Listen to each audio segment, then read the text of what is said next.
Aquí está, padre. Pero ve que sirva. Sí, ya. No va a ser que no sirva, ¿eh? No, sí, ya está. Por un lado. Por otro lado, le pones el título.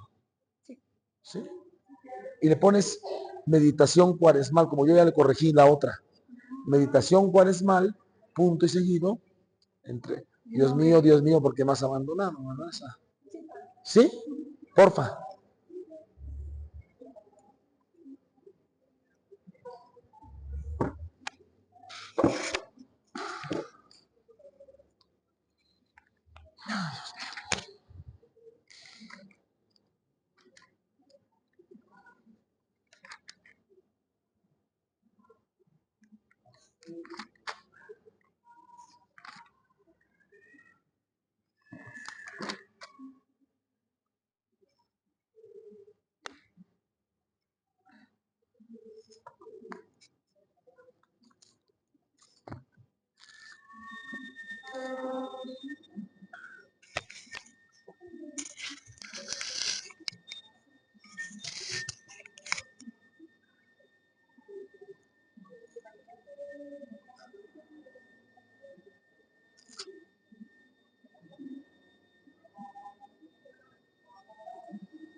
Bueno, pues muy buenas noches. Tengan todos ustedes, todas ustedes. Vamos a iniciar nuestra segunda meditación de Cuaresma, ¿verdad? De esta serie de 4 meditaciones o ejercicios de Cuaresma, o antes les decían también las pláticas cuaresmales. Bueno, pues lo que sea, el chiste es que sea meditación, sea plática, sea ejercicio, sea lo que sea, tú lo aproveches. Si el Espíritu de Dios te abra más, a todos nosotros nos abra más la vida, el corazón, la mente, para comprender la anchura, la largura, la dimensión del amor que Dios nos tiene, como diría San Pablo, el gran San Pablo, que obviamente pues uno se siente bonito, siente uno orgulloso que me hayan puesto el nombre de Pablo. Pues sí, no, yo soy un pobre hombre nada más, pero pues es bonito llevar el nombre de un santo, ¿no? Como San Pablo. Así que siempre investiguen quién es su santo. Y si no tienen, invéntense uno. Digo, porque a veces les ponen así cada nombrecito, ¿no? Que dices tú, ¿no? Pues Donovan, pues no sé, San Donovan, pues no existe, ¿verdad? Pero bueno, si tienes santo, santa, siempre es bueno saber la historia de aquella santa, aquel santo que llevas tú el nombre. Siempre es importante. Santa Lucía, por ejemplo, hay que saberlo, ¿no? Mártir, Mártir, Santa Lucía mártir de Siracusa, muy querida en Sicilia, en Italia, Santa Lucía, por ejemplo, ¿no? Bueno, pues ¿no? ¿Verdad? Y así tenemos que investigar nuestro santo. Bueno, hermanas, hermanos, pues el día de hoy continuamos con estas meditaciones que hemos titulado La Pasión de Cristo en sus propias palabras. ¿Por qué en sus propias palabras? Porque nos estamos basando en algunas de las palabras que Jesús dijo en torno a su pasión, ¿sí? Y lo estamos haciendo de acuerdo a cada uno de los evangelios. Empezamos con San Mateo la semana pasada, con las palabras de Jesús: siento una tristeza de muerte. Y hablamos de esto, todo esto tan importante, la relación de Jesús con el tema de la muerte. Y hoy vamos a tomar el Evangelio de San Marcos, sobre todo el capítulo 15, versículos 33 al 41. Y en esos versículos, concretamente en el versículo 34, está contenida esta palabra de Jesús, esta frase de Jesús dramática. Eloí, Eloí, lema sabactani, que quiere decir, Dios mío, ¿por qué me has abandonado? Vamos a hablar de esto el día de hoy. Como lo hicimos el martes pasado, hablar de este grito de Jesús, porque es un grito, dice San Marcos, ¿verdad? Que al mediodía, es decir, a la hora sexta, de acuerdo con el calendario, como los romanos dividían el día, la hora sexta son las 12 del día. En torno a la hora sexta, en torno al mediodía, dice San Marcos, Jesús gritó con fuerte voz, gritó, ojo con ese término, gritar, no dijo, no susurró, gritó. Entonces, esto es el contexto de esta meditación del día de hoy.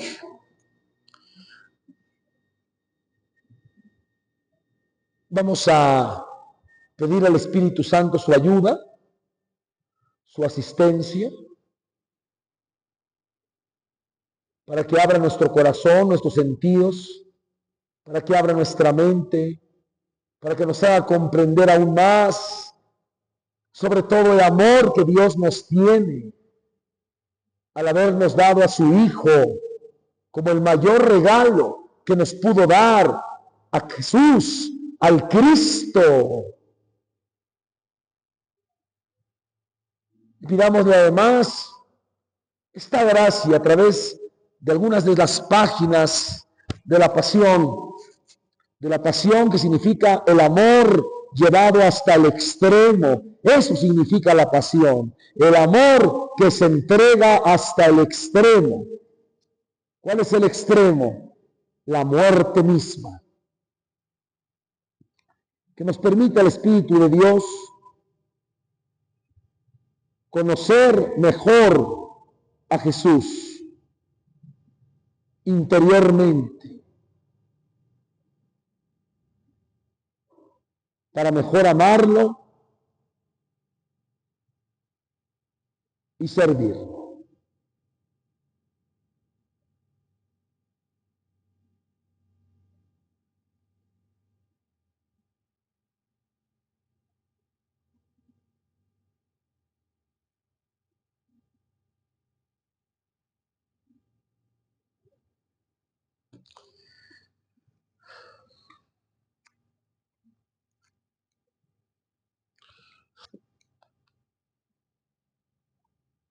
Bueno, Jesús,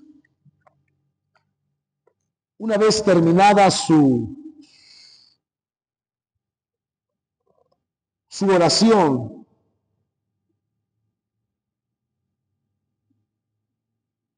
en Getsemaní, en el huerto de los olivos, tal como nosotros lo estuvimos meditando la semana pasada, porque este diálogo de Jesús con el Padre Dios ocurre en Getsemaní, cuando Jesús le dice, Padre mío, aparta de mí este cáliz, pero si esa es tu voluntad, pero que no se haga la mía, sino tu voluntad. Entonces Jesús termina este terrible momento puesto en las manos del Padre. Él se ha puesto enteramente en las manos de su Padre. Que se haga como tú quieres. ¿No? Estuvimos hablando de esto. Habíamos dicho también que Jesús experimentó el sufrimiento atroz de su próxima muerte, de su muerte que es inminente. Naturalmente, como hombre, no quiere morir. ¿Quién quiere morir a los 30 y tantos años? Cuando estás en la plenitud de tu vida. Hay un miedo natural, habíamos dicho también, un miedo natural a verse en la extrema soledad de la muerte, porque la muerte es un proceso que se vive solo. Hay un miedo natural a la soledad de la muerte, hay un miedo natural al abandono. Y también nosotros habíamos hablado de que Jesús se muestra no como un cobarde que huye, sino como un valiente que enfrenta su miedo. Porque eso es el valiente, el que enfrenta su miedo. ¿Sí? Una persona que no tiene miedo no es valiente, que no tiene miedo. Eso no es una virtud, no es ninguna cualidad. Si yo soy un inconsciente que no me doy cuenta del peligro, no soy valiente, soy más bien un menso. ¿Sí? O un temerario que decíamos no es el del grupo, no, un temerario es alguien que no tiene mente, que no mide el peligro. El valiente es el que teniendo miedo lo supera, se enfrenta con el miedo y hace lo que tiene que hacer. Y Jesús es en ese sentido un valiente. Pero también habíamos dicho que Jesús está mal. En ese momento, la está pasando mal. Se tira al suelo, llora, grita, susurra, suda sangre. Es un estrés terrible, el que está viviendo. Y habíamos hablado también de la perplejidad de sus discípulos, de estos tres más cercanos, Pedro y los Boanerges, o sea, Santiago y Juan, acuérdense que se les llamaba Boanerges, hijos del trueno. En ellos hay una enorme impotencia, se duermen de impotencia y de tristeza, de no poder hacer nada por Jesús. No lo reconocen, nunca lo habían visto así. Sin embargo, aún en la soledad más profunda, incluso Jesús la experimenta porque ni siquiera estos pues están impotentes, se duermen, están lejos. Aún en la soledad más profunda, Jesús se ha puesto en manos del Padre. ¿No había enseñado esto Jesús en el Padre Nuestro? ¿No les había dicho, Padre Nuestro, hágase tu voluntad? ¿No había dicho a sus discípulos, lo escuchamos el domingo, ¿no? En este maravilloso evangelio de la Samaritana y Jesús, Juan, capítulo 4 del evangelio de Juan, ¿no les había dicho a sus discípulos Jesús, mi alimento, mi comida es hacer la voluntad de mi Padre, que me ha enviado? El tema del Padre es muy importante. El evangelio de San Marcos, que es lo que hoy estamos meditando, estas palabras de acuerdo al evangelio de San Marcos. Recuerden ustedes que es el evangelio más antiguo, fue el primero que se escribió, año aproximadamente 65 después de Cristo, o sea, han pasado más o menos 35 años de la muerte y resurrección del Señor. Es un evangelio, a diferencia de San Mateo y San Lucas, el evangelio de San Marcos no nos habla, no nos dice nada acerca del origen de Jesús. No nos habla ni de su nacimiento, ni de su niñez, ni de quiénes fueron sus padres, ni dónde nació. No dice nada de esto. Es más, el evangelio de San Marcos se inicia con un episodio fundamental acontecido aproximadamente en la primavera del año 27 después de Cristo, cuando Jesús es un señor, un adulto de un poco más de 30 años, y es, la aparición de Juan Bautista.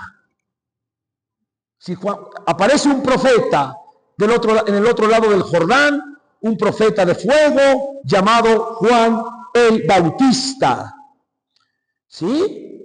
Y después de presentar a Juan el Bautista, enseguida el Evangelio de San Marcos, al principio, capítulo 1, versículos 9 al 13, presenta otro hecho fundamental, que es que Jesús vino, ¿a dónde?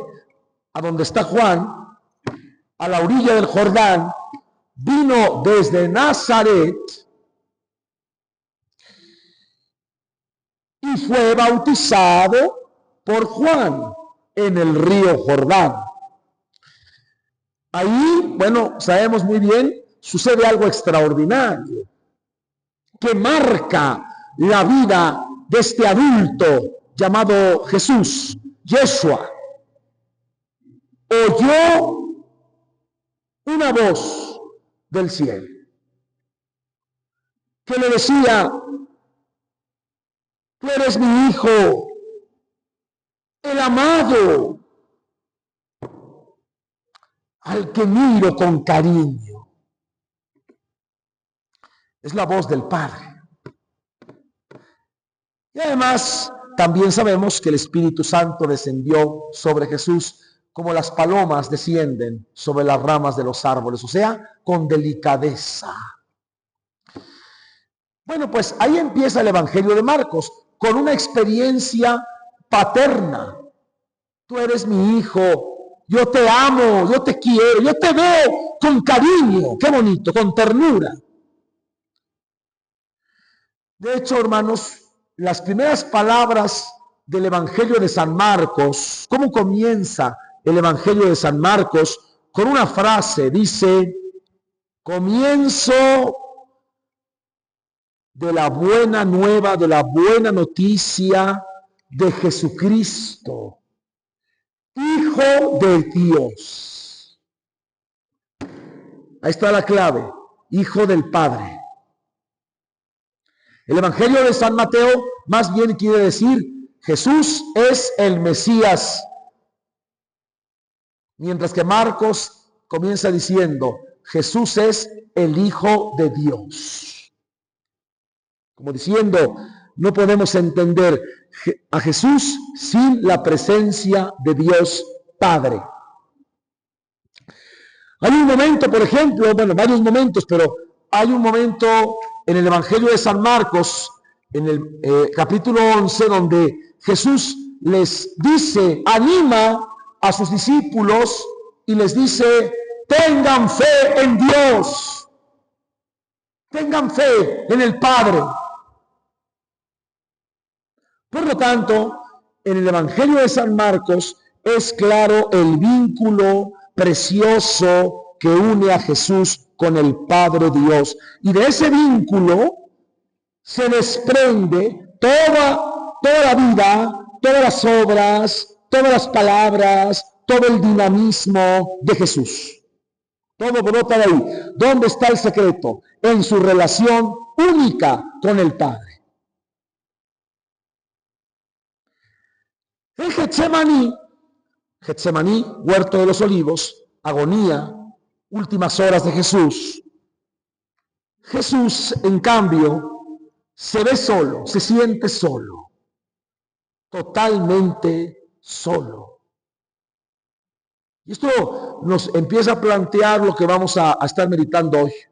Así como meditamos la semana pasada la experiencia de Jesús con el tema de la muerte, hoy vamos a hablar de la experiencia de Jesús en la soledad, la incomprensión y el abandono. Que no es una experiencia solamente de Getsemaní o solamente de la pasión. Es una experiencia que muchas veces en su vida lo va a afectar. Así como dijimos que la tristeza de la muerte lo afectó muchas veces a lo largo de su vida, cuando veía morir a sus amigos o cuando veía la muerte y el sufrimiento de una madre, por ejemplo, o él mismo cuando experimentó la muerte de su padre José, también es verdad que a lo largo de su vida Jesús fue experimentando la experiencia de sentirse solo, de sentirse incomprendido, de sentirse abandonado. Y esto nos va a llevar a la culminación de esto, que son esas palabras con las que he empezado hoy. Dios mío, ¿por qué me has dejado solo? ¿Dónde estás? No te siento, no te oigo, no te veo. ¿Dónde estás? ¿No? En el fondo es eso. Jesús se ve solo en Getsemaní, frente a un destino que Él está asumiendo. Él está asumiendo voluntariamente su pasión. Si ustedes se han dado cuenta, muchas veces en la plegaria de la misa decimos, ¿verdad?, su pasión voluntariamente aceptada. Es decir, Jesús acepta este destino, esta culminación de su vida. ¿Sí? Lo asume. Y tal lo asume que al final de este momento de Getsemaní, Marcos 14:41, Jesús dice a sus 3 discípulos que estaban adormilados, les dice, ahora sí pueden dormir y descansar. Lo dice con firmeza. Se acabó. Llegó la hora. El Hijo del Hombre va a ser entregado en manos de los pecadores. Levántense, vamos. Son palabras de determinación. No son palabras de un temerario, insisto, de alguien inconsciente que se va al borlote.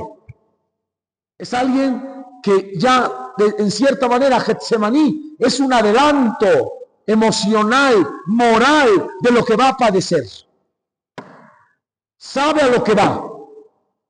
Y va determinado porque sabe, quiere hacer la voluntad del Padre y porque quiere enfrentar ese destino de salvación. Aquí Jesús, ¿qué hace? Como ya lo estuvimos viendo el martes pasado, acepta lo inevitable. Aceptar una realidad inevitable, su muerte. ¿Cuánto trabajo nos cuesta a nosotros aceptar lo inevitable, verdad? No queremos, nos resistimos. Lo decíamos la semana pasada cuando hablábamos, que yo les decía, hasta les puse el ejemplo medio chistoso de una viejita de 105 años, cuyos nietos dicen, Dios mío, no te la lleves. ¿No te la lleves? Oye, ¿no? O sea, nos cuesta trabajo aceptar lo inevitable, que es nuestra muerte. Inclusive por eso evadimos el tema. No nos gusta hablar de lo que no podemos nosotros controlar, ¿no? Los médicos saben muy bien que frente a la muerte hay un límite, que ni el mejor médico del mundo puede hacer nada. Entonces, asume lo inevitable y además, algo más que está haciendo Jesús, lo decíamos la semana pasada, está asumiendo Él todo lo humano, todo lo que corresponde al ser humano, todo lo que significa la soledad del ser humano frente a la muerte, todo lo que significa la sensación de abandono, de impotencia, todo lo está asumiendo Él. Y lo asume para poder rescatarlo, para darle sentido a todo el proceso de la muerte humana y de la soledad humana. Parece que en este momento la voluntad del Padre y la voluntad de Jesús como hombre es la misma. Hay ahí ya una comunión de voluntades. La voluntad de Dios Padre, la voluntad del Hijo, la voluntad del hombre, Jesús, están unidas. Y bueno, pues ya decíamos, ahorita lo estaba yo adelantando, así como vimos pues la semana pasada cómo Jesús enfrentó y tuvo que pues estar en su vida frente a la realidad de la muerte desde pequeño, como lo vimos, desde que nació prácticamente, cuando ya lo están queriendo matar. También tuvo que asumir una situación muy humana en la que muchos nos hemos visto sumergidos: la incomprensión, la soledad y el abandono. Yo creo que todos, de alguna manera, nos hemos sentido solos alguna vez en la vida. Solos, no porque estemos solos en el sentido físico. Estoy solito en mi casa. Hasta a veces se antoja estar sin el marido, sin la mujer, sin los hijos, estar tranquilos. No, una soledad interior. Tú puedes estar ahorita con toda esta gente aquí y sentirte solo. No es fácil, hermanos, comprender el amor entregado hasta el límite. Y por eso no es fácil seguir el camino de Jesús, porque seguir el camino de Jesús es aceptar el amor hasta el límite. Eso no es fácil. Muchas veces, a lo largo de su vida, Jesús se fue sintiendo solo, sin la respuesta que él esperaba de la gente a la que él amaba. ¿A poco no nos ha pasado a nosotros eso? Que uno se esfuerza, haces lo mejor y no hay la respuesta que tú quieres. Es más, a veces ni cuenta se dieron. Ni siquiera un gracias. Y esa sensación de soledad e impotencia, ejemplos hay muchos a lo largo de los evangelios, especialmente de Marcos. Por ejemplo, en Marcos 6, versículos 1 al 6, Marcos 6, versículos 1 al 6, Jesús llega a Nazaret, a su aldea, a su pueblo.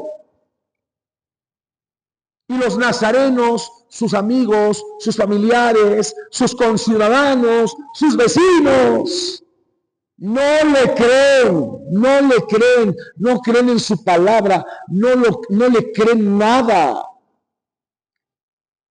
A un profeta solo lo desprecian en su tierra, en su barrio y en su familia. Dice Jesús esto. ¿Sabe qué quiere decir? Que lo están despreciando, se siente despreciado. No les interesa. ¿Cómo va a ser un profeta? ¿Cómo va a decirnos algo interesante? Que no lo conocemos.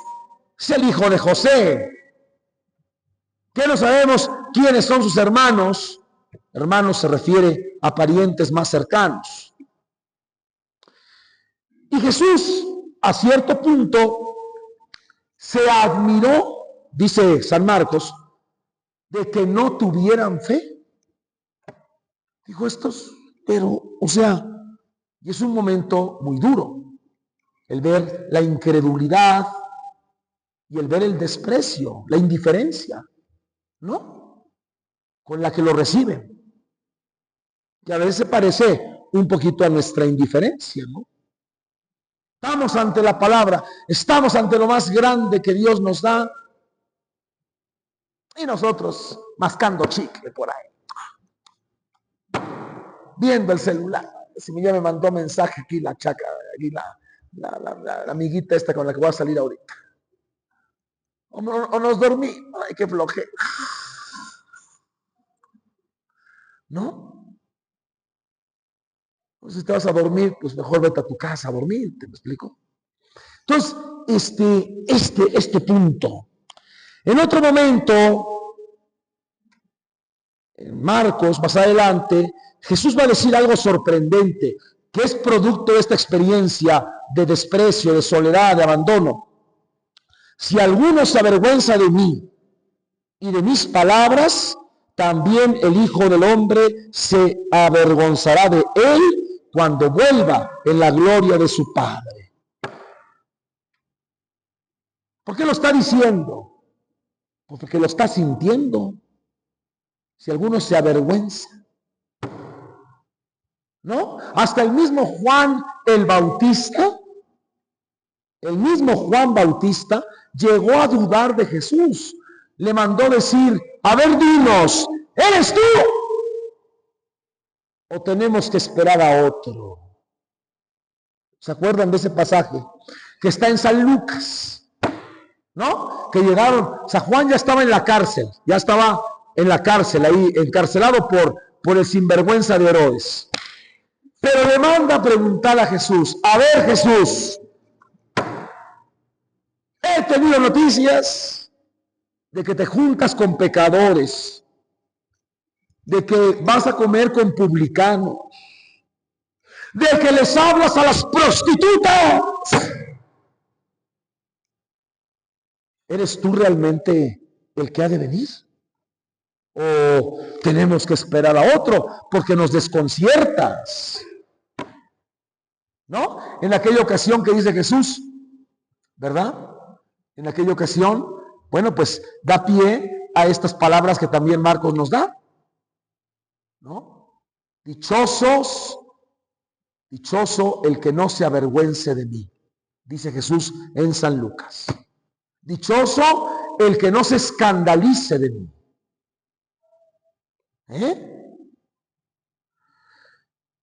Conforme avanzó su vida pública, decíamos, ¿no? Aparte de esto, de la indiferencia de la familia, de los más cercanos, del cuestionamiento de los nazarenos, del cuestionamiento de Juan el Bautista, del gran Juan Bautista. No ha habido hijo nacido de mujer más grande que Juan, va a llegar a decir Jesús, ¿no? También se tuvo que enfrentar a la oposición de varios grupos de personas que todo el día lo están fastidiando. ¿Cuántas veces en los evangelios aparecen los fariseos, los maestros de la ley, y ya cuando se va acercando a Jerusalén, los sacerdotes, los hombres de Dios, se supone, ¿no? Se supone, así me dicen a mí, usted que está más cerca de Dios, ¿no? Ay. Bueno, entonces esos son también los que lo cuestionan, ¿no? Todo el día están fastidiando. Todo el día le quieren poner trampas. Todo el día dudan de él. Hoy en la mañana lo estuvimos meditando en el grupo de Jesús, ¿no? En el Evangelio del capítulo 15 de Lucas, cuando los fariseos y los maestros de la ley cuestionan a Jesús. ¿Cómo es que a sus discípulos, cómo es que su maestro come con pecadores? ¿No? No que es un hombre de Dios. Si fuera un hombre de Dios, sabría qué clase de gentuza es. ¿No? Lo cuestionan. Pero quizá lo más difícil para Jesús no es que lo cuestionen los fariseos, no es que lo cuestionen los maestros de la ley. Lo más difícil para Jesús es la incredulidad de sus propios discípulos, su incomprensión, su falta de entendimiento. Pedro, en primer lugar, el gran Pedro, tan querido, tan amado por Jesús. ¿Sí? Pedro en primer lugar. ¿Se acuerdan de Pedro? Que primero dice, sí, eres el Hijo de Dios, el Mesías. ¡Bravo! Has hablado bien, Pedro. Y fue cuando Jesús lo nombra nada menos que Papa. Le dice, tú eres Pedro. Pero enseguida, ¿qué le dice? Cuando Jesús empieza a hablar de que tiene que ir a Jerusalén, etcétera, ¿no? Lo quiere desistir. Le dice, no vayas. ¿Cómo vas a ir allá? Te van a rechazar, te van a matar. ¿No? Pedro, que no entiende el camino de Jesús, que es la entrega de sí mismo hasta el límite, hasta el extremo. ¿No? Pedro todavía se imagina un Jesús victorioso, demoledor, ¿no? Santiago y Juan, los Boanerges, están viendo que Jesús va a Jerusalén a enfrentarse con su destino. ¿Y qué le dicen en el camino? Oye, Jesús, queremos hacerte una petición. ¿Cuál? Digan ustedes.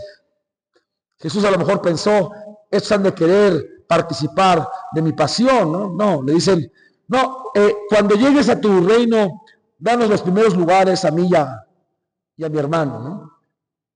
Los primeros lugares. Queremos sentarnos uno a tu derecha y otro a tu izquierda. ¿No? Somos los más importantes, ¿me explico? Judas Iscariote, que se pierde completamente. El desconocimiento de la persona y la obra de Jesús. El hijo de la perdición, Judas Iscariote, se corrompe totalmente, se pierde totalmente. Jesús amaba a Judas, ¿eh? Claro que lo amaba. Felipe, el otro apóstol, que le pregunta a Jesús en algún momento, le dice, bueno, Jesús, ya estuvo bueno, queremos conocer al Padre. Y Jesús le tiene que decir, hace tanto tiempo que estoy con ustedes y todavía no me conocen. ¿No? Todavía siguen ustedes con sus ideas, ¿no? Con sus supersticiones, con sus ídolos, con sus concepciones, ¿no? ¿Qué había dicho Jesús? Para el vino nuevo se requieren odres nuevos. Mientras que tus odres sean viejos, el vino no va a entrar, se va a romper. ¿Eh? Tomás, con sus frecuentes dudas, ¿no? Qué bonito escenario, ¿no creen ustedes? La actitud de la gente, también la gente, ¿sí? El pueblo que escucha a Jesús, que lo quiere seguir, ¿no? Que lo va persiguiendo al pueblo de Jesús. Oye, un día quería sentarse un ratito a comer. Ah, no, llegaron ahí. Hay otro hecho que está en el Evangelio de Juan. Dice, cuando Jesús multiplica los panes y los pescados, hay un hecho desgarrador que a veces ni lo hemos leído, que está en el Evangelio de Juan. ¿Qué quería hacer este pueblo cuando ya les dio de comer Jesús? ¿No? Multiplicó los panes, ¿no? Panecitos han de sabido ricos, yo creo, ¿no? Horneaditos, calientitos, ¿no? De trigo. Y los pescaditos, ¿no? Así, frititos. Seguramente era Cuaresma, no es cierto.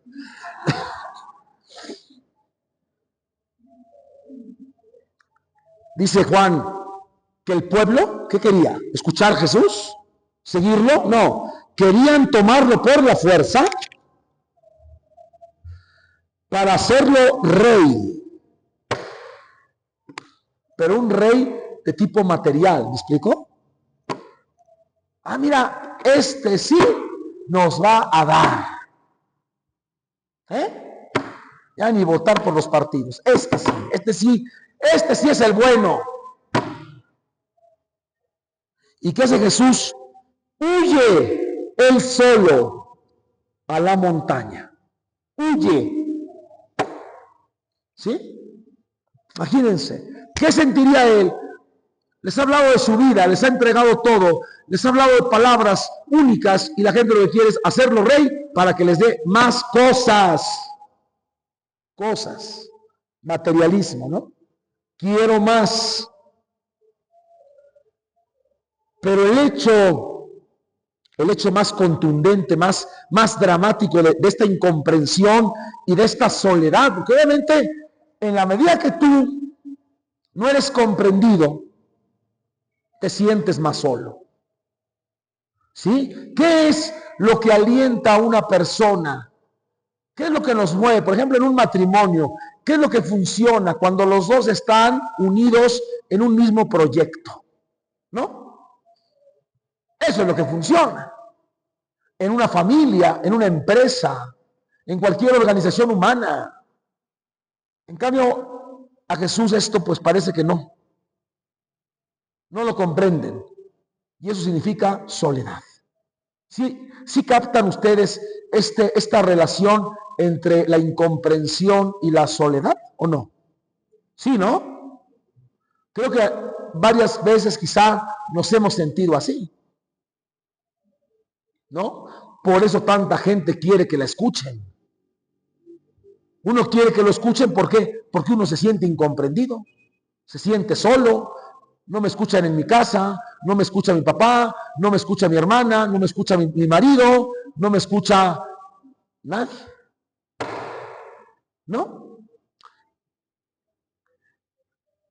Hay un hecho todavía más contundente que está también en el Evangelio de Juan, en ese capítulo 6 del Evangelio de Juan, largo capítulo 6, muy largo, que es, recuerden ustedes que el capítulo 6 de San Juan es todo el mensaje de Jesús que está en la sinagoga de Cafarnaún, en la ciudad, que no era ciudad, era un pueblo, donde vivía Pedro, donde Jesús también vivió. Y ahí él hace su larga enseñanza acerca del pan de la vida, el pan vivo. Dice, yo soy el pan vivo que ha bajado del cielo, ¿no? Yo soy el verdadero pan del cielo. No es como el maná que comieron sus padres en el desierto y murieron. El pan que yo les voy a dar es mi carne. Es decir, es mi humanidad, es mi vida humana entregada a ustedes. Para que tengan vida, ¿no? Dice, mi carne es verdadera comida, mi sangre es verdadera bebida, ¿no? Lo está diciendo ahí. Es un discurso, no es discurso, un mensaje que habla de lo que él va a hacer, o sea, entregar su vida hasta el límite, entregárnosla a nosotros, hacernos participar de su ser, participar de su vida. Y eso solamente puede hacerse corporalmente, o sea, participando de su cuerpo, de su vida humana. Pero después de todo esto, nos dice San Juan, ya en el versículo 60, dice, cuando oyeron todo esto, o sea, los que lo estaban oyendo, muchos de los que lo habían seguido dijeron, este lenguaje es muy duro. ¿Quién puede seguirlo? Como diciendo, si esto está raro, esto no lo comprendemos, ¿no? Y más adelante añade el mismo Evangelio de Juan, a partir de ese momento, muchos de sus discípulos, ¿qué hicieron? Lo que muchos hacen. Dieron un paso atrás y dejaron de seguirlo. ¿Sí? ¿Qué dijeron? Ahí te ves. Que tengo a mi hermana en el hospital. Es que tengo a mi perrito que ir a cuidar. Es que fíjate que tengo una casa allá en Cuautla. Es que ¿verdad? Y en el fondo, un paso hacia atrás. ¿Sí? Ustedes no se imaginen, porque a veces quizá nos imaginamos a un Jesús que tenía las iglesias llenas, ¿no? O sea, a lo mejor en un momento, pero después ya no, ¿eh? Al final, muy pocos acabaron siguiéndolo. Muy pocos. Esto quizá se nos va de la mente, ¿eh? O sea, pensamos que Jesús, bueno, millones y millones allá atrás de él. Quizá en algunos momentos, pero ya en algún momento de su camino, cada día acabó estando más solo. Ni los parientes, ni la familia, ni sus conciudadanos, ni muchos de los que habían sido discípulos, y ni los mismos apóstoles, que aunque estén con él, no lo comprenden tampoco.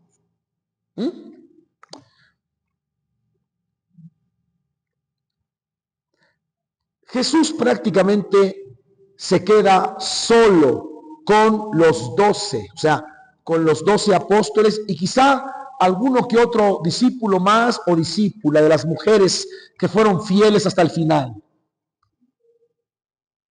Pero no toda esa gente que, bravo, esa gente ya no está. ¿Sí? Esa gente ya no está. Inclusive en los evangelios de Mateo, de Marcos, de Lucas, hay ese momento que muchos llaman la gran crisis de Galilea, que es justamente después de haber dicho esto en Cafarnaúm: yo soy el pan de la vida, que come mi carne, bebe mi sangre.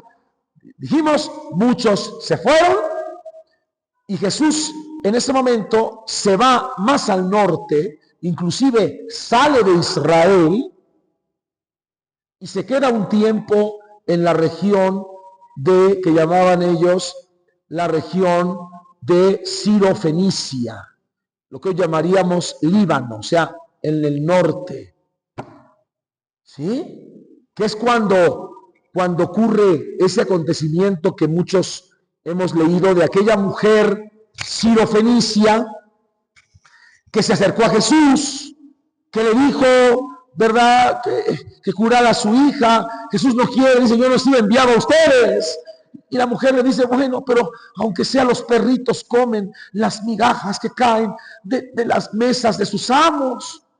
¿Se acuerdan de eso? Y Jesús se queda así. ¿Y qué dice? No he hallado una fe tan grande en Israel. Pero eso, ¿qué significa? En realidad, estar solo, no ser comprendido, no ser seguido. ¿Sí? Y eso, la verdad, pues es canijo, ¿no? O sea, cuando tú quieres darlo todo, ¿sí? Y que esa gente entusiasta se eche para atrás y te diga, ¿es feo o no? ¿Sí? Imagínate tú, ¿no? Que organizas, que seguramente a algunos les ha pasado, ¿no? Que organizas una fiesta muy bonita, pones todo lo mejor de ti en tu casa, haces una comida rica, pones tus mesas, invitas a mucha gente y te dejan plantado. ¿Cómo se sientes? ¿Ustedes nunca lo han vivido eso? ¿Que no te llegue la gente? ¿Que se queden ahí lugares vacíos? ¿Sí? ¿Es feo, no? ¿O no? ¿O es bonito? Es feo, ¿no? Sí, muy feo. Muy feo. Demasiado feo, diría yo. Entonces, bueno, ya cuando Jesús llega a Jerusalén, es cierto, ¿no? Tampoco nos imaginemos el Domingo de Ramos como que todo Jerusalén salió con Jesús. Era un grupo de pequeñas personas, de pequeño grupo de gente, ¿sí? Que todavía conservaba la fe en él, que se alegró. Pero no se crean ustedes que eran ahí miles y miles de gente. No, hombre. Somos más los que vamos al Via Cruz aquí el Viernes Santo. De veras. De veras. ¿Sí? Hablo de seguidores, de gente comprometida con su proyecto. ¿Sí? Hablo de eso.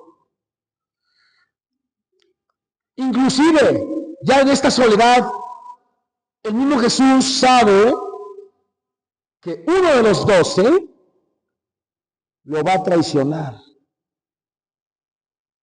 que le está jugando chueco, que es un ladrón, que es un hipócrita, como todos los traidores, un miserable.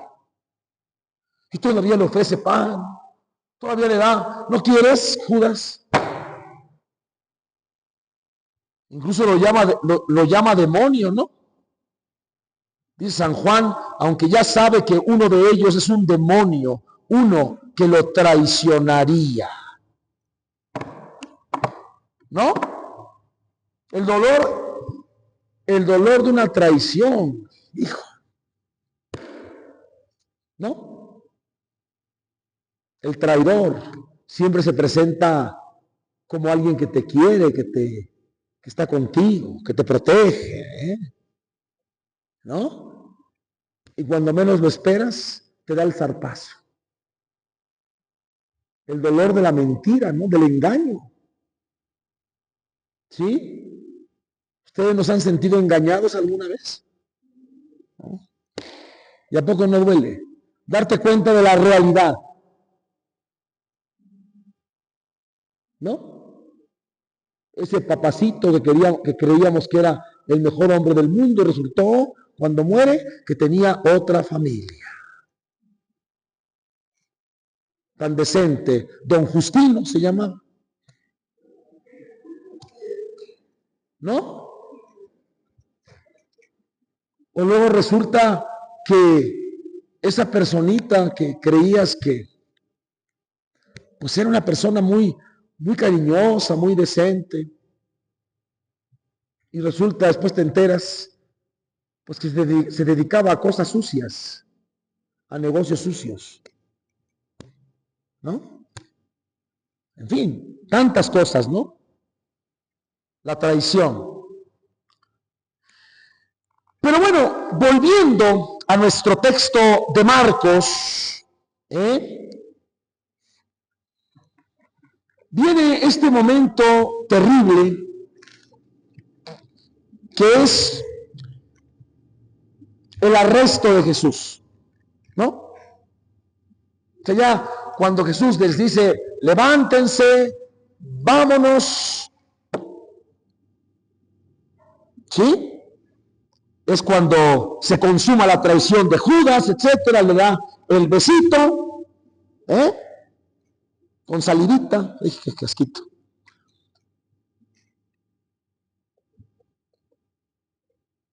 Se abalanzaron sobre él, lo arrestaron. Uno de los presentes, que la tradición dice que fue Pedro, saca la espada,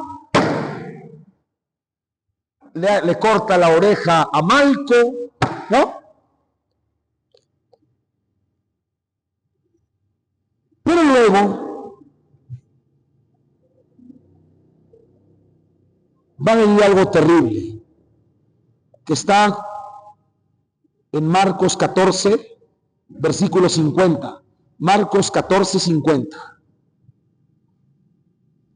Arrestan a Jesús como un bandido, ¿no?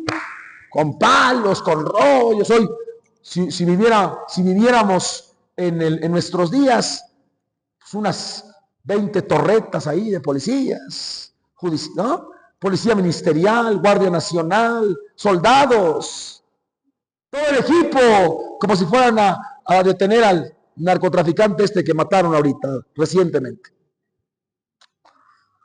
Pero hay una frase terrible, terrible. A mí sí me da, yo cuando la leo esta, cuando la proclamo, cuando estamos proclamando la pasión, esto siempre me llega. ¿Qué dice? Entonces, todos, escucha bien, todos sus discípulos lo abandonaron y huyeron. Todos. Todos. ¿Sí? Todos. O sea, nadie se quedó con él. La más absoluta soledad. Qué terrible, ¿no? Hay que nos vayan a botar un asilo de ancianos ahí solo. que estés en la cárcel y que, como pasa sobre todo con las mujeres, que nadie las va a ver. A los hombres sí, como no, sí, sí. Pero a una mujer, ¿sí? Solos. Qué terrible esto, solo. Lo abandonaron todos. ¿Sí? Es terrible. Sentir el abandono es terrible. Sentirse abandonado es terrible. No sé si ustedes lo han experimentado. Yo sí lo he experimentado algunas veces en la vida. Es terrible. Es como cuando un niño, ¿no? En algún momento a todos nos pasó de niños que a lo mejor nos habían llevado no sé, a una tienda, a un supermercado, a un lugar público, y de repente se te pierden tus papás. Es la peor sensación para un niño, porque se siente abandonado, solo. ¿Sí? Todos lo abandonaron. Todos.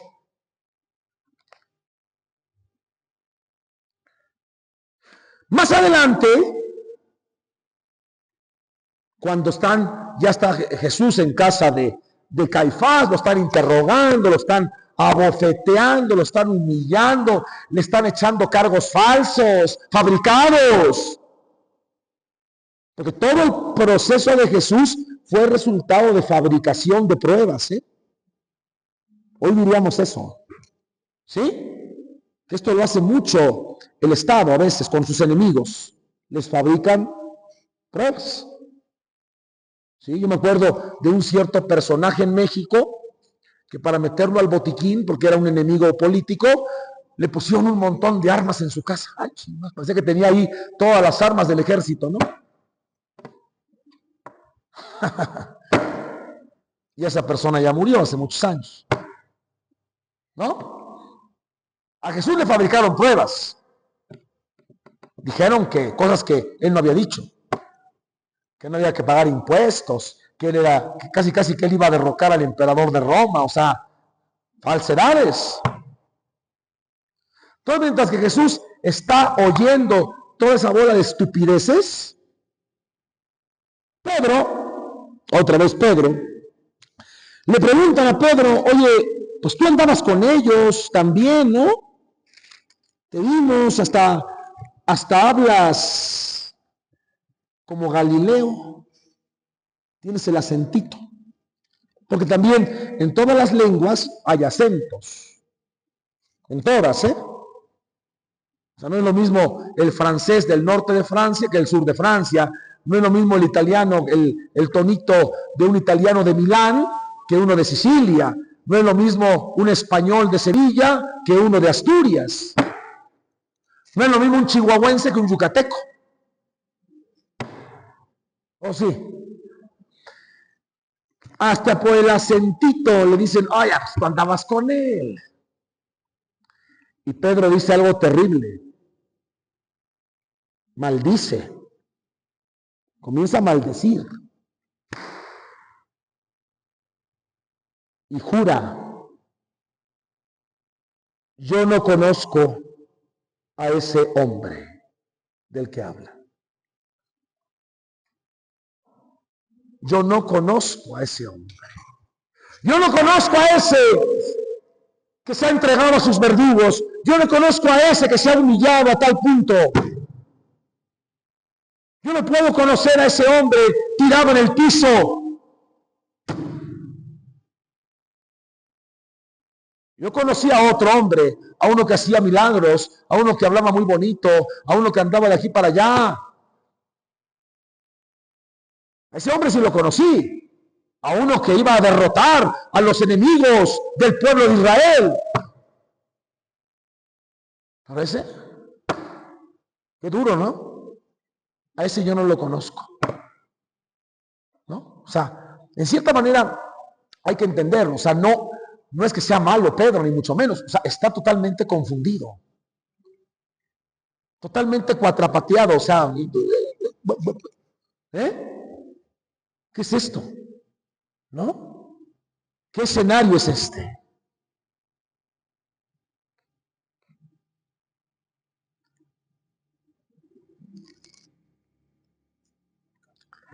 Por eso no nos extrañemos de esta terrible frase que Marcos dejó, también Mateo. La única palabra de las 7 palabras que meditamos de la pasión, solo esta dejó Marcos. Solo esta. Una frase terrible. Eloí, Eloí, lema sabactani. No le dice padre, ¿eh? Eloí significa Señor. No es Abba. Abba es padre. Eloí, Señor. O sea, hay una distancia. Dios mío, Dios mío. ¿Por qué tú también me has abandonado? Una soledad profunda. Imagínense ustedes esas horas. El desgarro moral. Yo les dije la semana pasada, la pasión de Jesús no hay que verla nada más en cuántos azotes le dieron, ni que cuánta sangre le salió, ni que si le quitaron cachitos de carne de la espalda, que son cosas pues terribles de la flagelación, pero no ese es el punto, ¿eh? La pasión de Jesús es sobre todo interior. Es sentir todo el peso de la soledad humana. Es sentir, como lo decíamos nosotros, todo el peso de la tristeza por la muerte. Es sentir el dolor de cada abandonado, de cada persona incomprendida. Es sentir el dolor del desaparecido, del secuestrado, del prisionero. Es asumir todo esto.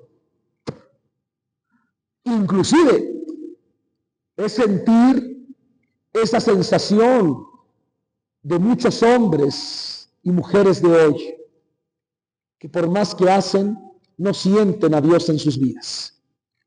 No pueden creer que exista un Dios que los ame. Eso es las palabras de Jesús, el abandono extremo. ¿Sí? Con todo lo que esto implica, porque lo que le están diciendo desde abajo, ¿qué le están diciendo? ¿Cuál es la frasecita que más le dicen a Jesús? Todos los que pasan por ahí lo insultan, ¿no? Incluso los sumos sacerdotes, los jefes del pueblo, ¿no? ¿Qué le dicen? Si eres el Hijo de Dios, que Él te libre. Inclusive uno de los 2 malhechores le dice también eso, ¿no? Si eres el Hijo de Dios, sálvanos y sálvate tú. ¿No? Es un cuestionamiento. O sea, si tu padre te ama tanto, ¿por qué no te baja de la cruz? ¿No? Que eso la verdad, a pesar de que no me gusta mucho la película, pero esa parte sí la maneja muy bien la película de La Pasión de Gibson. Ese cuestionamiento, ¿no? Entonces, ese es el abandono. ¿Dónde estás? Por eso yo hacía referencia al niño. ¿Dónde estás, padre? ¿Estás por ahí? ¿Todavía me escuchas? ¿No? Es la mayor y más profunda soledad. ¿Sí? O sea, realmente, él está asumiendo cuántas personas en el mundo mueren en un estado de total abandono y de total soledad. ¿Cuántas gentes que aparecen en fosas ahí como si fueran qué? ¿Cuántas gentes en los campos de exterminio? Que no nada más eran alemanes. Muchos países han tenido campos de exterminio, hasta Cuba tenía. ¿Sí? ¿Cuántas gentes? Ahí está el viento. Porque ¿cuál es el punto aquí? El punto es, yo lo decía la semana pasada, Jesucristo se solidariza Dios se asume en su propia piel todo lo humano, todo, hasta el extremo, todo. Y obviamente, claro, pues es la soledad frente a ese momento donde tendremos que cruzar un umbral, que nadie lo va a hacer. Tú puedes estar en los últimos minutos de tu vida con gente. Qué bueno que tengas gente, qué suertudo. Pide siempre eso. Pero al final del día te tienes que ir tú solo, ¿eh? ¿Sí? Y como en todo, hay un momento de silencio. ¿Qué viene después? ¿Qué hay después? ¿No? Eso es también ese momento del paso, del pasar a este nuevo, a un umbral misterioso que nadie puede hablar de él hasta que no pasas por ahí. También eso significa ese grito, ¿eh? ¿Sí? Interesante porque dice San Marcos, bueno, lanzando un fuerte grito, Jesús expiró, murió, pero añade algo muy importante. Fíjense qué interesante. El oficial romano que estaba frente a Jesús, que vio morir a Jesús, estos sí estaban cerca, ¿sí? ¿Por qué? Porque la familia, por ejemplo, María, la madre de Jesús, la Virgen María, la otra María de Magdala, etcétera, etcétera, Juan, que pues, aparece ahí, están pero a una cierta distancia, no están ahí, abajo, no podían estar, no se permitía eso, ¿sí? Los que están más cerca son los verdugos, o sea, los que ejecutan todo el proceso de crucificarlo y estar ahí, a ver a qué hora se muere, ¿no? Que además sabemos muy bien, esto nos lo dice San Juan, que como era la tarde del viernes y el sábado era Pascua, ese año, pues no los podían dejar ahí mucho tiempo. Y por eso les quiebran las piernas, pero a Jesús no, porque ya se dan cuenta que había muerto. ¿Sí? Entonces, al final, uno de los oficiales romanos, fíjate, romanos, o sea, paganos, no judíos, al ver que había muerto de esa manera, ¿de cuál? ¿Qué veía ese hombre en Jesús? Algo le transmitió, ¿no? A pesar de la dureza, del dolor terrible que era esto de la crucifixión, ¿no? Algo le transmitió, porque dice, y esta es la primera, prácticamente la mayor conclusión del Evangelio de Marcos, dice, verdaderamente este hombre era hijo de Dios. Tal como empezó el Evangelio, la buena noticia de Jesucristo, el Hijo de Dios, termina prácticamente con estas palabras de un extranjero, de un romano. Verdaderamente este hombre era hijo de Dios. ¿Qué nos permite concluir esto? Además de la identidad de Jesús, que el Padre nunca lo abandonó. Nunca lo abandonó.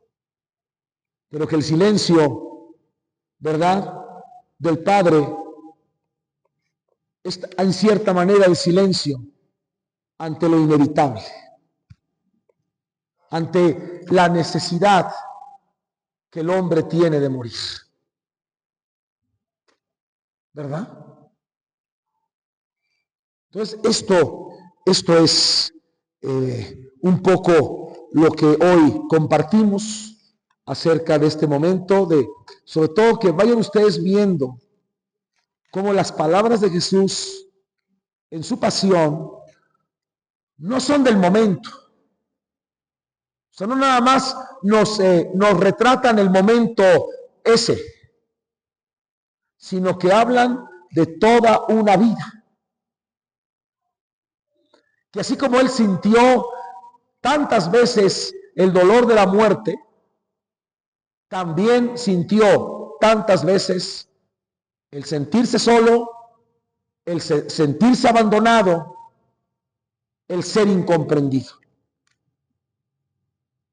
Evidentemente, cuando el oficial romano dice, este hombre verdaderamente es el Hijo de Dios, también está diciéndonos algo muy importante. Ha valido la pena. Es decir, la obra de Jesús está acreditada. La pasión de Jesús no fue en vano.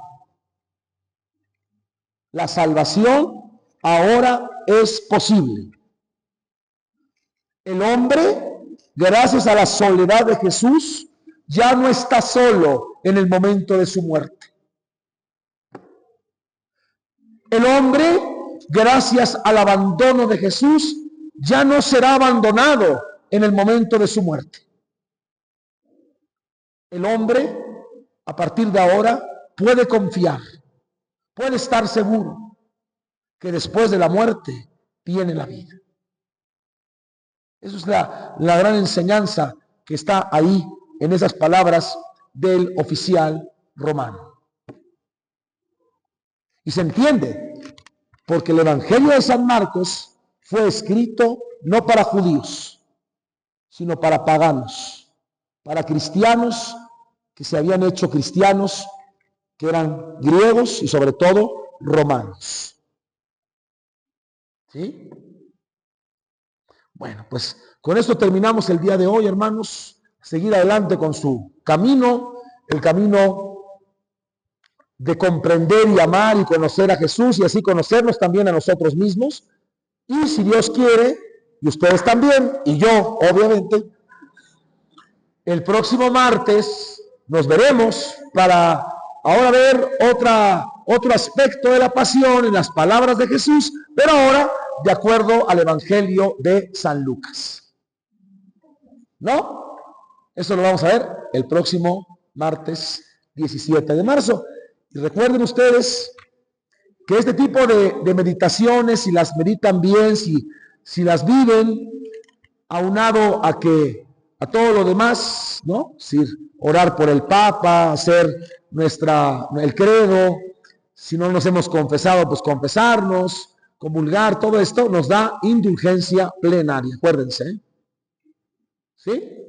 Igual que también la oración del Vía Crucis, hecha con devoción, puede obtenernos indulgencia, ¿sí? Y así muchas cosas en este tiempo de Cuaresma, ¿sí? Entonces, repasen todo esto, algunos de los versículos que les di, pues léanlos otra vez, es bonito, ¿verdad? Leer con calma la pasión, ¿no? Y bueno, pues siempre encuentra uno cosas nuevas, ¿verdad? ¿A poco no? Bueno, muy bien, que tengan bonita tarde, noche. ¿Sí?